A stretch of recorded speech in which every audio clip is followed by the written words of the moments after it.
Има няколко елемента. На мен е най-интересен елемент е, когато задава въпрос на човека, първите секунди, това е неговата реакция. Интересно е, може би ти го забеляза по мен, че повечето хора вместо от поглед, в момента в който приключи задаването на въпроса, вместо от поглед на някъде и почва да мисля. Но до сега мисля, че... Не, до сега не съм имал човек, който ме гледа директно в очите и не си променя погледа. Дали на психология, по-скоро има концентрация.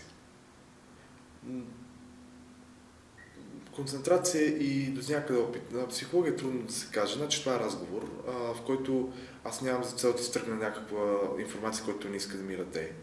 Ако е така, трябва психология. Затова има криминални психолози, които, когато даден арестант не иска да даде някаква информация, те вече наблюдават неговите реакции, тона му, интонация и хиляди детайли. Но когато е едно интервю, там няма чак психология. Трябва да си много добре концентриран, да бъдеш винаги с един въпрос, даже два напред. Обикновено най-лесният момент да си измисли следващия въпрос е веднага след като зарадеш първия, защото той човека не е тръгнал вече в смисъл да ти отговаря и имаш време да си измислиш следващия въпрос и да бъдеш вече концентриран върху неговия отговор. Много е важно да следиш отговора. Много е важно.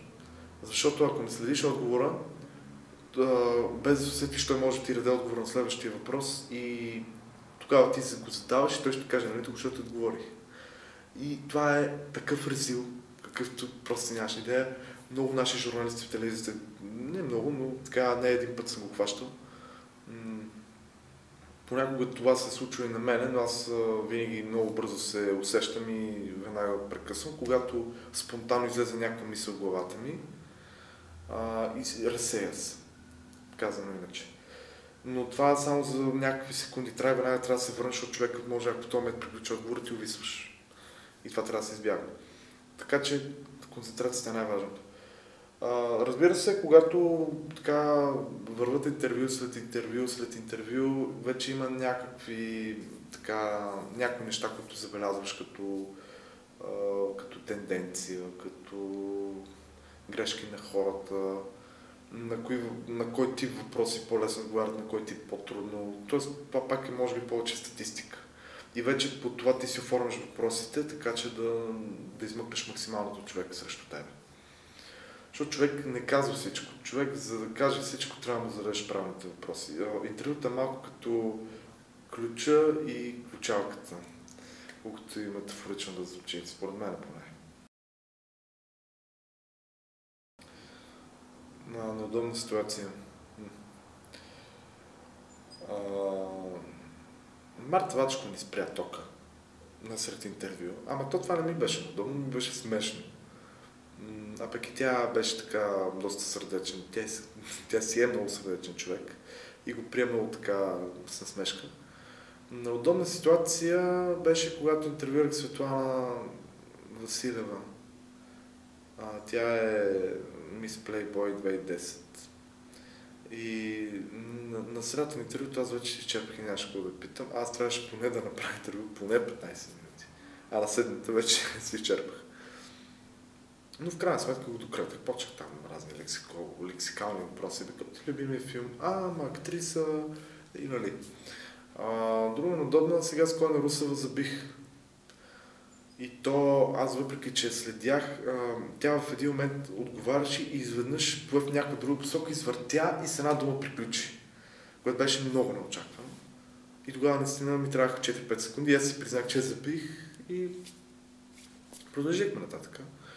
Но аз свикнах да не се чувствам неудобна тези ситуации, защото на всеки един би могло да се случи. Дори интервюране срещу мен осъзнава, че това е едно напрежение постоянно. Той осъзнава, че като ми даде много кратък отговор, е много голям шанс в този момент да не знам точно как да реагирам. Така че трудно да се каже. Имаше един случай, в който тогава ми стана неудобно. Интервюрах майче беше Оти Бъчваров. Да, Оти Бъчваров. той много бързо, ще има много. Той беше включил интервюто измежду графика си някъде и той каза, нали, 20 минути и приключваме. И в един момент на средата на интервюто отгоре нещо стана, ние почнаха да тропат и накрая ме каза, не мога повече, продължим, трябва да спрат. Да ходихме да се разправяме, а той вече като се върна беше изнервен, защото, нали. И тогава ми става малко неудобно. Но си извършихме интервюто, той все пак човек е така трениран телевизионер и много бързо, много добре си влиза в роля, така да се каже. Един вид, дори да е нервен, да е тъжен, да е весел, това не му личи на камера. Най-общо казвам. В сайт, в който основната дейност е говорене, много е трудно да се каже какво искам да кажа с този сайт. По-скоро искам да показвам на хората какво казват определени личности. Сайтът в момента не е развит в пълния си потенциал. Има много неща, които като възможности са предвидени и един ден, рано или късно, ще бъдат въведени. Като например възможността ние да планираме определен човек и потребителите да могат да дават техни въпроси, зрителски въпроси, така да се каже. Това е един много интересен формат и веднага би привлякал интерес, но за момента изчакваме малко. Така определени неща трябва да се случат и това вече би повишило още възможностите на сайта. Да го направя по-интересен. Сега ти ако можеш, знаеш, че ще има интервю с примерно Слави Трифонов и ти можеш да му зададеш въпроси, само като ги пишеш на клавиатура. Готино, бе. Така че няма нещо конкретно, което искам да кажа. Доста съм разказал за филма, така той е един не спонтанен, така средно спонтанен филм. В смисъл такъв, че идеята дойде януари, февруари беше кастинга и до написването на сценария, март-април бяха снимките, монтажа беше края на април-май и премиерата беше на 13 май. Много бързо стана, много готин проект, запознах с много хора покрай него, много мащабен. В смисъл за възможностите на един тинейджър бях ангажиран на 150 души в този филм, снимано на 16 локации и това е 104-минутен пълнометражен филм, от които реалното заснето време е... От реалното заснето време 7% влязоха в филма. Останалите 93% не.